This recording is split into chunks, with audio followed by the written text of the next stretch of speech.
So hello what's up, कैसे हैं आप सब। स्वागत है आप सबका इस वीडियो में जिसका था आप सबको इंतजार, priority topics for the CA inter audit में 25 एग्जाम।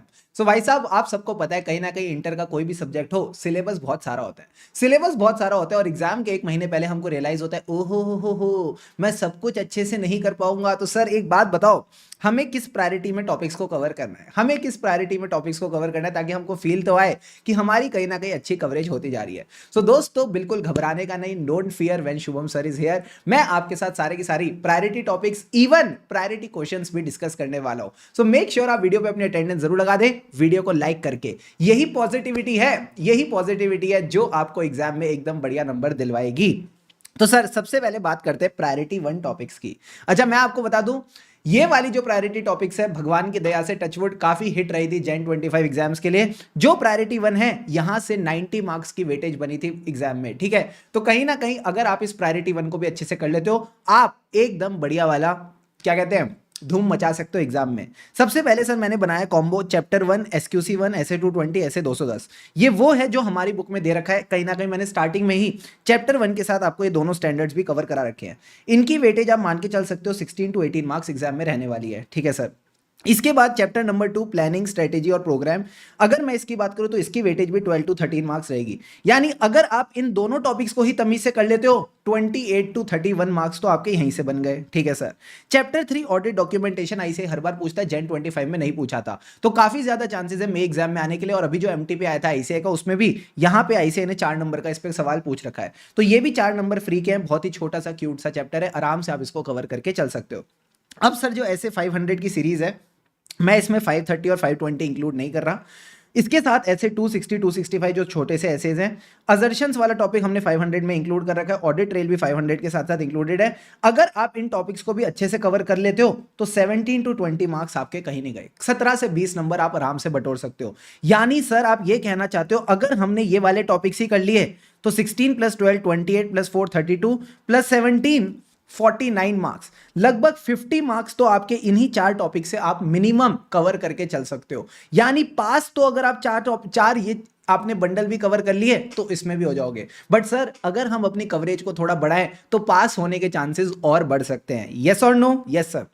इसके बाद मैं आपसे चाहूंगा आप चैप्टर 4 और चैप्टर 5 कवर कर लो। इनकी वेटेज कभी कभार बहुत ज्यादा आ जाती है। अभी रिसेंटली जैन एग्जाम में इतनी वेटेज नहीं आई थी, बट जनरली 5 से 7 नंबर की वेटेज इनकी भी रहती है एग्जाम में, ठीक है सर। इनमें आप अगर क्वेश्चन बैंक पे भी अगर अच्छे से फोकस करके चलो तो काफी ज्यादा आपको कंफर्ट आ सकता है। फिर अगर मैं बात करूं आसान से टॉपिक की, ऑडिट रिपोर्ट, कारो 2020 company audit, again in topics की मिला के 12 to 13 मार्क्स की वेटेज रहती है। तो आप ऐसा भी कर सकते हो, 500 सीरीज वाला बंडल करके इसको कवर कर लेना, ठीक है सर। बैंक ऑडिट की अगर मैं वेटेज देखूं रिसेंट टाइम्स में 5 to 8 मार्क्स मिनिमम रहती है। प्लस ये ऐसा टॉपिक है जो आपको सीए फाइनल लेवल पे भी काम आएगा और बहुत आसान है। जितने भी क्वेश्चन आईसीए आज की डेट में पूछ रहे हैं मोस्टली एप्लीकेशन बेस्ड ही पूछ रहा है। तो अगर आपके पास एक अच्छी प्रैक्टिकल अंडरस्टैंडिंग, कॉन्सेप्चुअल अंडरस्टैंडिंग है बैंक ऑडिट को लेके, आप इजीली इस चैप्टर में धूम मचा सकते हो। आरटीपी में 2 क्वेश्चन बैंक ऑडिट पे आए हैं, एमटीपी में भी बैंक ऑडिट पे अच्छे खासे क्वेश्चन है। जैन 25 में 8 मार्क्स की केस स्टडी बैंक ऑडिट पे थी। तो बैंक ऑडिट को मुझे ऐसा लगता है कि एक स्टूडेंट को हल्के में नहीं लेना चाहिए, अच्छे से कवर कर लेना चाहिए। स्पेशली जो इसका एडवांसेस वाला पार्ट है, बहुत अच्छे से कवर करना चाहिए, ठीक है सर। फिर हमारा जो चैप्टर नंबर 6 है बुक का, मटीरियलिटी, सैम्पलिंग और 450 जो हम एक लाइन में करते हैं, इसकी भी आप 5 से 7 नंबर की वेटेज मान के चल सकते हो। यानी अगर आपने प्रायोरिटी 1 टॉपिक्स को कवर कर लिया, प्रायोरिटी 1 का मतलब है ये आसान भी है और स्कोरिंग भी है, तो आराम से आपके 78 to 90 मार्क्स की अच्छी कवरेज हो सकती है। तो पहले तो आपने इसको कवर करना है, क्योंकि मोस्टली बच्चे क्या करते हैं ना, इन सारे टॉपिक्स के चक्कर में इन टॉपिक्स को इग्नोर कर देते हैं, ठीक है। तो ये गलती आपने नहीं करनी। देखो बाकियों को करने दो, बाकियों को करने दो। आपको भी पता है, मुझे भी पता है, पास परसेंटेज कितनी रहेगी, 15 से 20%। तो हमको ना इतना शाना बनना है कि इसमें पार्ट में बन सके। देखो हार्डवर्क हमने क्लास में साथ में कर लिया है, हार्डवर्क हमने साथ में क्लास में कर लिया, हमने क्लास में अच्छे से पढ़ाई करी है, क्वेश्चन ऑफ द डे भी प्रैक्टिस करे हैं, अच्छे से रिवीजन करी है। अब बारी है स्मार्ट वर्क की। पता तो होना चाहिए ना फोकस किस तरफ रहना है। तो पहला फोकस तो आपका प्रायोरिटी 1 टॉपिक्स पर रहेगा, ठीक है सर। फिर आपने प्रायोरिटी 2 की ओर बढ़ना है। क्या मैंने बोला प्रायोरिटी 2 छोड़ना है? नहीं सर, मैंने बोला प्रायोरिटी 1 पहले करना है, ठीक है। जब ये अच्छे से हो जाए फिर आपने प्रायोरिटी 2 की ओर बढ़ना है। अब यहां पे सबसे पहले फोकस करना है गवर्नमेंट ऑडिट पे, ठीक है। गवर्नमेंट ऑडिट की मैंने 44-45 मिनट्स की एक detailed revision video along with the question दे रखी है, उसको भी अगर आप अपने साथ साथ कर लोगे तो 1.5 आवर्स में इजीली आपका पूरा गवर्नमेंट ऑडिट रिवाइज हो सकता है, ठीक है सर 45 मिनट्स की वीडियो में 1.5 आवर्स क्यों लगेंगे? अरे बाबू तुम भी तो खुद रिवाइज करोगे ना, तुम भी तो खुद रिकॉल करोगे, तो पॉज कर करके अच्छे से रिकॉल करते रहना, मजा आता जाएगा, ठीक है सर। इसकी वेटेज भी आप मान के चल सकते हो, मिनिमम 5 नंबर तो आपके एग्जाम में रहनी ही रहनी है। अब सर ये आपने 5 नंबर कैसे बोल दिया? यार देखो, आईसीआई कान में आके तो बताएगा नहीं मैं क्या टॉपिक पूछने वाला हूं, नहीं सर। तो जो आपका आरटीपी है उसमें भी गवर्नमेंट ऑडिट से क्वेश्चन आया है, सारे डिफरेंट टाइप्स ऑफ एंटिटीज में से उन्होंने गवर्नमेंट ऑडिट पकड़ा। जो एमटीपी है ना, एमटीपी 1 जो आपका May 25 का आया है, उसमें 6 नंबर के तो गवर्नमेंट ऑडिट के एमसीक्यूज हैं। ओ माय गॉड, 5 नंबर का डिस्क्रिप्टिव है, 11 नंबर, पता नहीं अलग ही क्या प्यार हो गया इनको, बेशुमार मोहब्बत हो गई है गवर्नमेंट ऑडिट से। इतना प्यार मतलब मेरे को नहीं लगता किसी ने किसी से किया होगा जितना इन्होंने गवर्नमेंट ऑडिट से किया इस अटेम्प्ट में। तो जब इतना प्यार कर रहे हैं तो मुझे लगता है हमको भी थोड़ा इज्जत देनी चाहिए, हमको भी थोड़ा प्यार बरसाना चाहिए गवर्नमेंट ऑडिट की ओर, तो हमको भी पढ़ लेना चाहिए, ठीक है सर। फिर कोऑपरेटिव सोसाइटी अगेन एक रिसेंट फेवरेट है आईसीआई का, हर अटेम्प्ट में एक ना एक क्वेश्चन ये पूछ ही लेते हैं, तो मुझे लगता है कोऑपरेटिव सोसाइटी कर लेना चाहिए। फिर एनालिटिकल प्रोसीजर को काफी टाइम हो गया एग्जाम में आए हुए, ठीक है। मुझे नहीं पता अभी ये कब अपनी शक्ल दिखाएगा, तो जल्दी एग्जाम में देखने को मिल सकता है। अभी रिसेंट आरटीपी एमटीपी में आया था पीछे, तो आई एक्सपेक्ट कि 4 to 5 मार्क्स का ये आपके एग्जाम में आ सकता है, ठीक है सर। फिर आती है बात अदर एंटिटीज की। अदर एंटिटीज में भी आपको मैं सिंपल बोलूंगा, पहले होटल कर लेना, सिनेमा कर लेना, क्लब कर लेना, एलएलपी फर्म, लीज, हॉस्पिटल, उसके बाद आप बाकी चीजों को गो थ्रू करके चल सकते हो, ठीक है सर।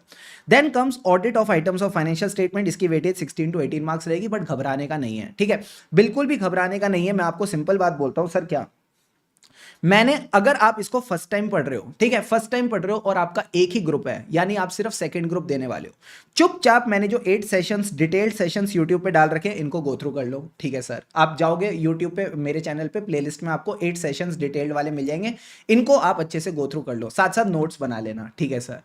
अगर आपको लगता है नहीं सर मैं एक बार तो पढ़ चुका हूं, तो मैंने इसकी 3 आवर्स की डिटेल्ड रिवीजन वीडियो डाल रखी है, या फिर मान लो आपके बोथ ग्रुप से आपने अभी तक इस चैप्टर को नहीं पढ़ा, तो अगेन आप इस 3 आवर्स की डिटेल्ड रिवीजन वीडियो को देख सकते हो। और जितने भी टॉपिक्स पिछले आरटीपी एमटीपी और सजेस्टेड आंसर में आए हैं, फिर से बोल रहा हूं, आरटीपी एमटीपी और सजेस्टेड आंसर में आए, पास्ट एग्जाम में आए हैं, उन पे फोकस करके उनको अच्छे से कवर कर लेना, ठीक है सर।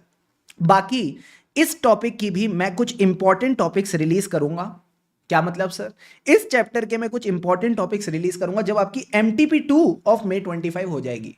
अब ये इंपॉर्टेंट टॉपिक्स क्या होंगे? सिंपल सी बात है, जो रीसेंट आरटीपीज और एमटीपीज में इन्होंने टॉपिक्स पूछे हैं, रीसेंट आरटीपीज एमटीपीज यानी एक तो May 25, एक Jan 25 और May 25, Jan 25 और September 24, इन 3 अटेम्प्ट्स को अपन कवर करेंगे। इन 3 अटेम्प्ट्स में जो भी टॉपिक्स इन्होंने आरटीपीज और एमटीपीज में पूछे हैं ना, उनको तो हम अच्छे से करके जाएंगे क्योंकि उनके रिपीट होने के चांसेस ज्यादा होते हैं। प्लस जो डिस्क्लोजर्स वाला पार्ट है उसको आप अच्छे से कर लेना, तो एटलीस्ट कुछ नहीं से कुछ सही, ठीक है, कुछ नहीं से कुछ सही। और मैं बताऊं, अभी जैन एग्जाम की अगर मैं बात करूं ना, 8 मार्क्स का जो रिपीट आया था, 8 मार्क्स का रिपीट आया था एमटीपी से ही। तो जो एमटीपी Jan 25 का पूछा था उसमें जो टॉपिक था वही टॉपिक मेन एग्जाम में रिपीट हो गया, अराउंड 7 मार्क्स का, ठीक है। तो आप देख सकते हो रीसेंट आरटीपी एमटीपी के टॉपिक कितने इंपॉर्टेंट होते हैं। डील डन सर, किसी को बताना नहीं, सीक्रेट है, ठीक है सर।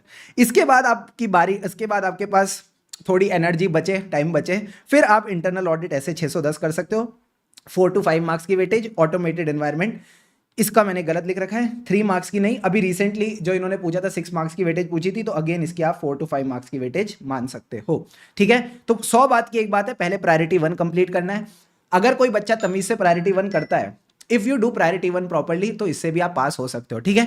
बट अगर आप एग्जामिनेशन स्कोर करने का सोचते हो तो पहले प्रायोरिटी 1 कर लेना, फिर जितना हो सके प्रायोरिटी 2 भी कवर कर लेना, and you will be easily done with the syllabus. You are getting the point और नॉट? Yes sir. देखो मैं आपकी ना पॉइंट को समझता हूं सर, इतना सारा सिलेबस है और अल्टीमेटली आपको भी पता है, मुझे भी पता है, सिर्फ समझने से कुछ नहीं होगा।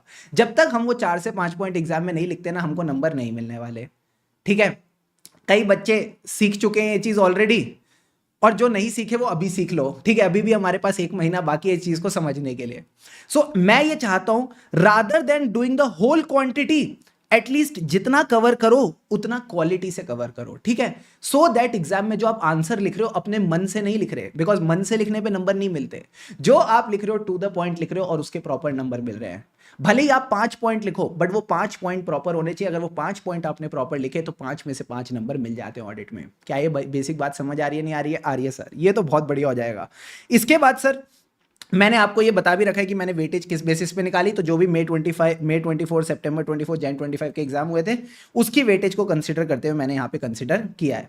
अब सर प्रायोरिटी क्वेश्चंस की बात करते हैं, प्रायोरिटी क्वेश्चंस के साथ कैसे डील करना है। तो मैं आपको बताता हूँ, मेन प्रायोरिटी तो आपने नोट्स को देनी है, बिकॉज अगर आप देखो रिसेंट ट्रेंड जो आईसीआई का वो नए क्वेश्चन पूछने का है, ठीक है, तो जितने भी ये नए क्वेश्चन पूछते हैं वो कहाँ से होते हैं? नोट्स से होते हैं। तो नोट्स तो आपने प्रॉपरली कवर करनी है। ये जो क्वेश्चन है these are in addition to the notes. ये डायरेक्ट क्वेश्चन है नहीं, देखो एग्जाम में मोस्टली क्वेश्चन डायरेक्ट ही आएंगे बट वो तो आप नोट्स पढ़ के भी सॉल्व कर लोगे। ये वो क्वेश्चन है जहां पे इंटरप्रिटेशन स्किल्स की जरूरत है, यानी अगर मैं सिर्फ नोट्स पढ़ के जाऊं ना तो नहीं हो रहे, मुझे कहीं ना कहीं एक बार क्वेश्चन को खुद देखना पड़ेगा, इंटरप्रेट करना पड़ेगा, समझना पड़ेगा, तभी मैं इस क्वेश्चन को सॉल्व कर पाऊंगा। तो इस तरह के क्वेश्चन को मुझे लगता है जरूरी है सॉल्व करना। तो जिन अच्छे बच्चों ने पहले क्वेश्चन बैंक सॉल्व कर रखा है, ठीक है, क्लास के साथ साथ या खुद उसके बाद, और उन्होंने खुद ही अपने क्वेश्चन मार्क कर रखे यार ये क्वेश्चन मुझे देखने रिवीजन में, आप तो अपने वाले क्वेश्चन ही देखना। बट जो बच्चे पहली बार क्वेश्चन बैंक उठा रहे हैं, ठीक है, अब हमको लगता है सर हमको ऑडिट भी पढ़ लेना चाहिए, एग्जाम आ रहे हैं, तो उनके लिए मैंने ये क्वेश्चंस को सिलेक्ट करके दिया है, ठीक है। तो मैं आपको सिंपल बात बोलूंगा, जो हमारा क्वेश्चन बैंक है उसके जितने टेस्ट और अंडरस्टैंडिंग के क्वेश्चन है वो तो आपने करने ही है, जितने भी केस स्टडीज और इंटीग्रेटेड केस सिनेरियो वाले एमसीक्यूज है वो तो आपने करने ही है। उसके बाद जो ये पास्ट आरटीपी, एमटीपी और एग्जाम क्वेश्चन का ढेर सारा होता है ना, उसमें से मैंने आपको छटनी करके दे दी है। सर ये कौन सा क्वेश्चन बैंक है जिससे आपने छटनी करके दी है? जो हमारा लेटेस्ट क्वेश्चन बैंक है ना, जो जनवरी में आया था, ठीक है sir, for the may and September 25 exam, उसमें से मैंने आपको ये छटनी करके दी है। अब सर दो तरह के और स्टूडेंट हो सकते हैं, क्या? ऐसे स्टूडेंट जिन्होंने कहीं और से क्लास ले रखी है, ठीक है, तो जो आपके क्वेश्चन बैंक में आरटीपी एमटीपी के क्वेश्चंस है ना, मई सितंबर जनवरी वाले, उनको तो तमीज से कर लेना। कौन से?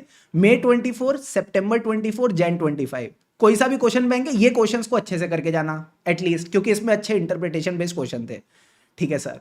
दूसरे सेट ऑफ स्टूडेंट जिनके पास हमारा कोई पुराना क्वेश्चन बैंक है, ठीक है, आपको मैं ये बोल सकता हूं आप या तो ये क्वेश्चन बैंक ले लो, ठीक है, लिंक मैं डिस्क्रिप्शन में दे दूंगा। अगर लगता है नहीं क्वेश्चन बैंक नहीं लेना, कोई बात नहीं, आईसीआई की वेबसाइट पे जाओ, तो जो भी आरटीपी एमटीपी मई 24 सितंबर 24 जैन 25 के क्वेश्चंस हैं अच्छे खासे तड़कते भड़कते, उनको आप रेफर करके चल सकते हो, ठीक है। उसमें भी जितने नए क्वेश्चंस हैं उसकी वीडियोस भी आपको हमारे यूट्यूब चैनल पे मिल जाएगी। प्रॉपर आरटीपी एमटीपी की प्लेलिस्ट मैंने क्रिएट कर रखी है। बट अगर आपको अपना फैलाड़ा बचाना है, अपना टाइम बचाना है, शांति से आप क्वेश्चन बैंक को रेफर कर सकते हो। इसी क्वेश्चन बैंक में से मैंने आपको ये प्यारे प्यारे Q2 2 3 4 5 6 क्वेश्चन हर टॉपिक में से सेलेक्ट करके दे दिए जहां भी इंटरप्रिटेशन की जरूरत है। मोस्टली क्वेश्चन वही है जो रिसेंट आरटीपीज एमटीपीज के, बिकॉज कहीं ना कहीं उनकी इंपॉर्टेंस ज्यादा होती है। डायरेक्ट क्वेश्चन आप इजीली हमारे नोट से मैनेज कर लोगे, ठीक है। और ये वही चीज है जो शायद मैं खुद के लिए भी करता अगर मैं अपनी प्रिपरेशन कर रहा होता फॉर दिस एग्जाम, ठीक है, ठीक है सर। अब सर ये सारी चीजें हमको कहां मिलेंगी? तो मैं आपको एक गूगल ड्राइव का लिंक दे दूंगा। सर ये गूगल ड्राइव का लिंक कहां मिलेगा? On this Telegram channel, clear CA inter with Shubham Keswani, ठीक है। तो आप टेलीग्राम पे जाके इस चैनल का नाम सर्च कर सकते हो, clear CA inter with Shubham Keswani, इसको ज्वाइन कर लो। मैं इस टेलीग्राम चैनल पे पिन कर दूंगा, ठीक है, जो गूगल ड्राइव का लिंक है वो मैं पिन कर दूंगा। उस गूगल ड्राइव लिंक पे आपको ये प्रायोरिटी टॉपिक्स और क्वेश्चंस की लिस्ट मिल जाएगी, ठीक है सर। प्लस जिन बच्चों ने क्लास ली थी जब ये क्वेश्चन बैंक प्रिंट हुआ था ना, तो क्लास वाले स्टूडेंट से स्पेसिफिकली बात कर रहा हूं, उनके क्वेश्चन बैंक में MTP2 जैन 25 के क्वेश्चन नहीं आ पाए थे। तो वो जो MTP2 है ऑफ जैन 25, इसका PDF मैं आपको अलग से उसी गूगल ड्राइव लिंक पे दे दूंगा, ठीक है। तो आप शांति से क्या करो, टेलीग्राम चैनल पे जाओ, उसी टेलीग्राम चैनल पे आपको पिन पोस्ट में गूगल ड्राइव लिंक मिल जाएगा, उसी गूगल ड्राइव लिंक में आपको सारे रिसोर्सेज मिल जाएंगे, ठीक है। अब सर एक बात बताओ, हमने सुना है जो आरटीपी एमटीपी होती है हमारे रिसेंट अटेम्प्ट की, वो बहुत इंपॉर्टेंट होती है। हाँ सर, तो क्या मई 25 के आरटीपी एमटीपी के सेशंस आप हमारे लिए लोगे? डेफिनेटली लूंगा। In the coming week I will try my best to cover all the new questions of the recent RTPs and MTPs. Again उसका अपडेट भी आपको टेलीग्राम चैनल पे मिल जाएगा, तो इसको ज्वाइन करके रख लो। सारे रिसोर्सेज आपके लिए आने वाले हैं, बस आपने अपनी पढ़ाई जारी रखनी है, आपने अपनी पढ़ाई जारी रखनी है, आपने अच्छे से फोकस करते हुए चलना है, ठीक है, ठीक है सर। अगेन मैं आपसे एक रिक्वेस्ट करूंगा सर, क्या मोस्टली बच्चे क्या गलती करते हैं, जब चैप्टर 1 पढ़ेंगे ना तो बाकी चैप्टर की टेंशन लेंगे, आपने नहीं लेनी। जब जो चैप्टर पढ़ रहे हो उस पर फोकस करते चलो। यही रीजन था मुझे ये प्रायोरिटी टॉपिक्स की लिस्ट देने का, बिकॉज बच्चे के मन में ये चलता रहता है, यार मेरा कितना कोर्स हो गया, मैं पास हो पाऊंगा नहीं हो पाऊंगा, कितने नंबर आएंगे। So I will just say take a chill pill, just take a chill pill, ज्यादा टेंशन लेने का नहीं, बस पढ़ाई करने का। जब जो कर रहे हो उसको अच्छे से करते हुए चलो। पहला फोकस आपका, अगेन मैं ये बोलूंगा, प्रायोरिटी 1 टॉपिक्स पे होना चाहिए। अगर आप इनको पूरी शिद्दत से पूरी मेहनत से करते हो, कोई टेंशन की बात नहीं है। जैसे ही ये हो जाए फिर क्या करना है, प्रायोरिटी 2 की तरफ बढ़ना है। ये आपकी अप्रोच होनी चाहिए to get the maximum marks in audit exam. You are getting the point और not? Yes sir. So thank you so much everyone जिन्होंने भी अभी तक यहां तक वीडियो देखी। वीडियो अच्छी लगी हो तो do give it a like for this initiative. बाकी भी और तरह की वीडियोस इसी चैनल पे आती रहेंगी, तो मेक श्योर आप इस चैनल को सब्सक्राइब जरूर कर ले, आप ही के भले के लिए है, ठीक है। एंड अभी तक अगर वीडियो को लाइक नहीं किया तो do give it a like, ताकि इससे बाकी इंटर स्टूडेंट्स का भला हो सके। And I am sure you will do really well in the coming exams. So मित्रों, टेंशन लेके पढ़ेंगे नहीं सर। स्माइल करो, क्या मुंह बना के बैठे रहते हो, स्माइल करो। हाँ ये स्माइल चाहिए। तो खुशी से पढ़ेंगे तभी आगे बढ़ेंगे, ठीक है। लगे रहो मित्रों, लगे रहो।